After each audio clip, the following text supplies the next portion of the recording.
Welcome, dear listener. This is a story not of what happened, but of what nearly happened. A story built not on smoke or cannon fire, but on silence, on the absence of war, and the shadows that followed it. Today, I invite you to walk with me through a chapter of human history so fragile, so paradoxical, that it could have ended everything, while being remembered by almost no one. This is not a tale of victory. It is something colder, something stranger, and perhaps something far more important.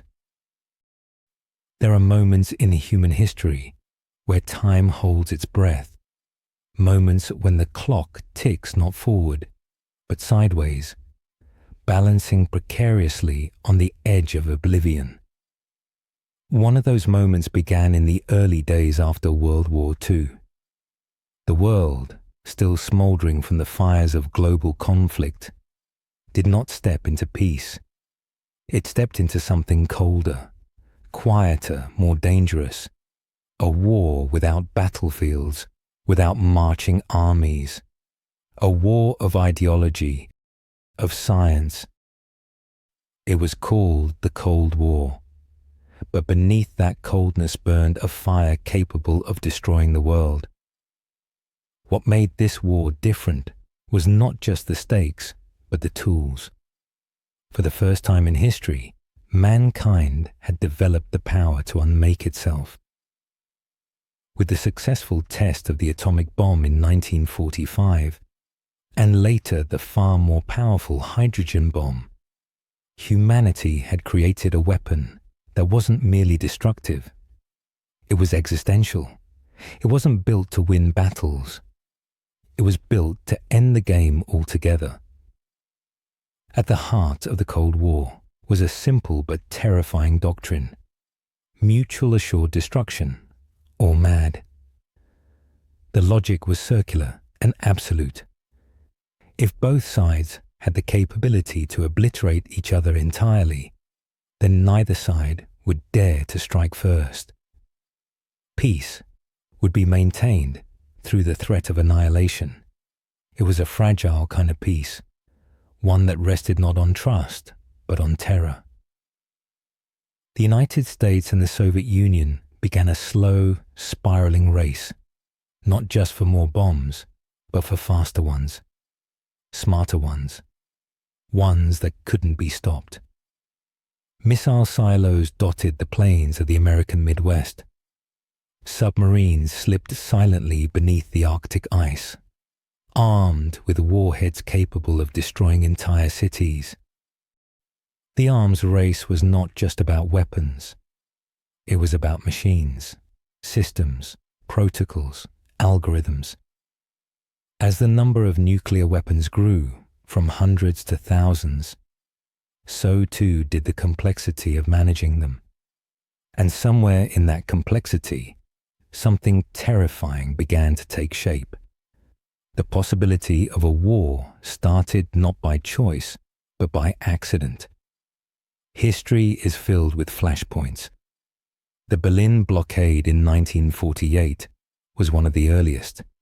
The Soviet Union cut off all road, rail, and canal access to West Berlin, aiming to starve out Western influence. In response, the United States and its allies organized a massive airlift, over 200,000 flights, to deliver food and fuel to the city. It was a logistical miracle, but it was also a game of brinkmanship. One wrong move, one miscalculation, and the first true battle of the Cold War could have become the first battle of World War III. Then came Cuba, 1962. The Cuban Missile Crisis, perhaps the closest the world has ever come to nuclear war.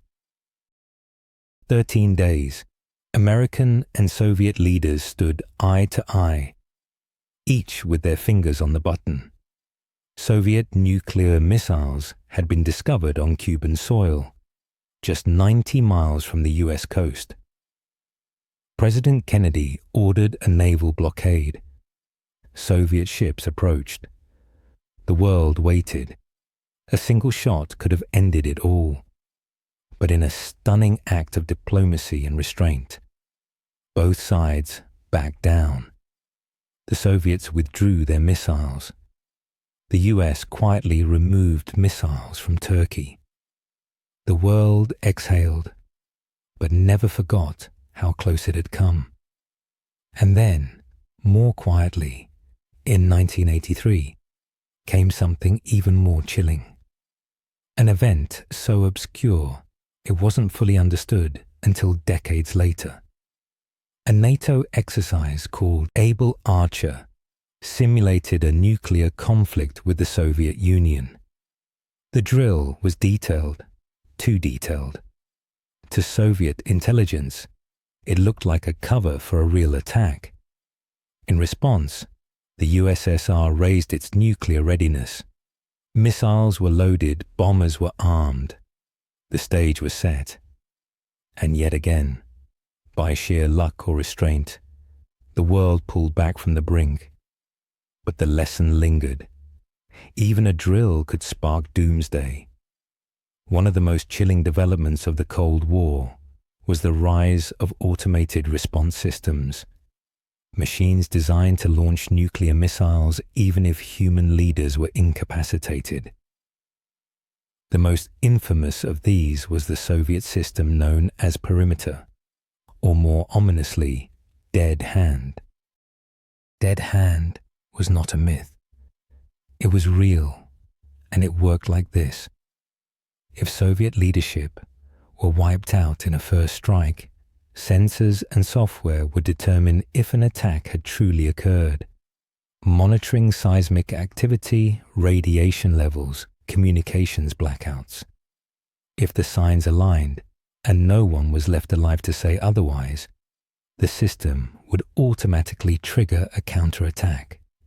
Submarine-based missiles, mobile launchers, and hidden silos, ensuring that even in death, the Soviet Union would have the last word.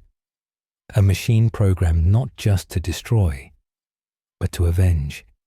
A system built on the assumption that rational humans might not be around when it was time to decide.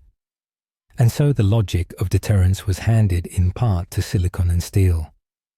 But the United States had its own ghosts in the machine. In the 1960s and 70s, the US developed early warning systems relying on radar, satellites, and infrared sensors, all vulnerable to error. In 1979, a training tape simulating a Soviet missile attack was accidentally loaded into NORAD's live system, triggering alarms and scrambling fighter jets.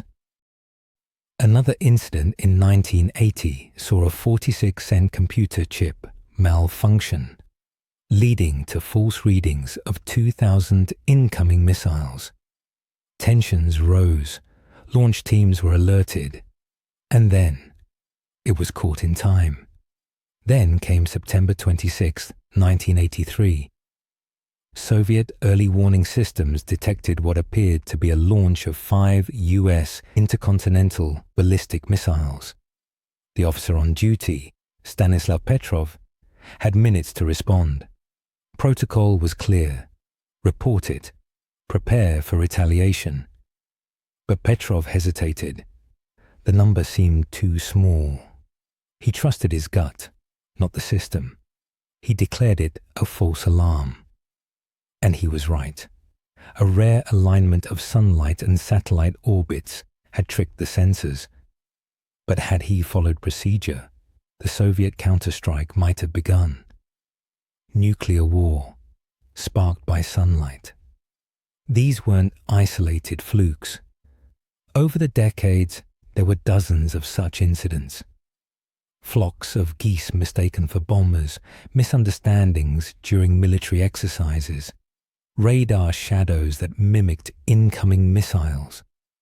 At every turn, the world survived not through flawless design, but through human doubt, through hesitation, through refusal.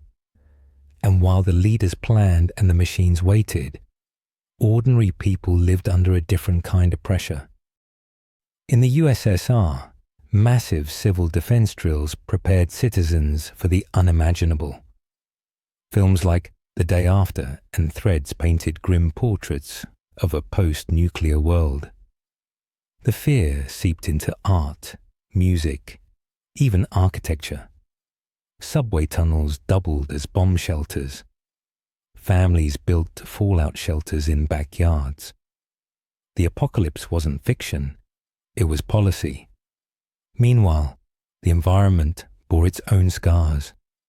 From the Nevada desert to the steppes of Kazakhstan, nuclear tests blackened skies and poisoned landscapes.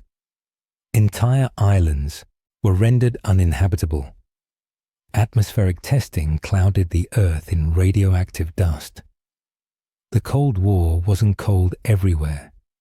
In places touched by nuclear fire, it burned for generations. Beyond the superpowers, the Cold War shaped the globe. War's not about territory, but influence. Dictators were propped up. Revolutions were crushed. Entire nations became chess pieces in a game no one fully understood. And yet, out of this darkness, diplomacy flickered to life. Treaties emerged. Slowly, painfully, leaders began to talk, to limit, to trust, just enough. The weapons were not dismantled, but they were counted. The silence became less brittle.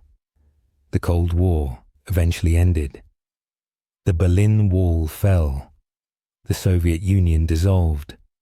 But the missiles remained.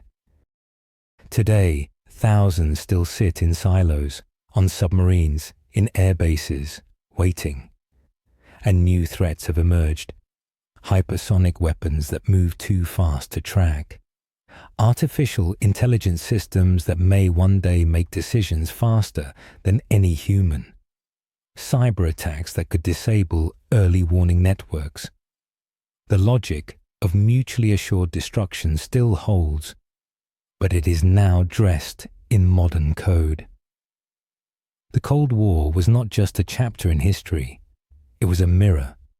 It showed us what we are capable of when fear outweighs reason. It showed us how close we came again and again to becoming our own extinction event. But it also showed us something else, that even in the most terrifying moments, we can choose differently. And so, dear traveller, as you stand at the quiet crossroads of yesterday and today, know that the Cold War was more than a clash of ideologies. It was a long and frozen silence, echoing with fear, hope, pride, and paranoia. From Berlin's divided heart to the silent tension of Cuban shores, the world held its breath in a standoff not of battles, but of wills.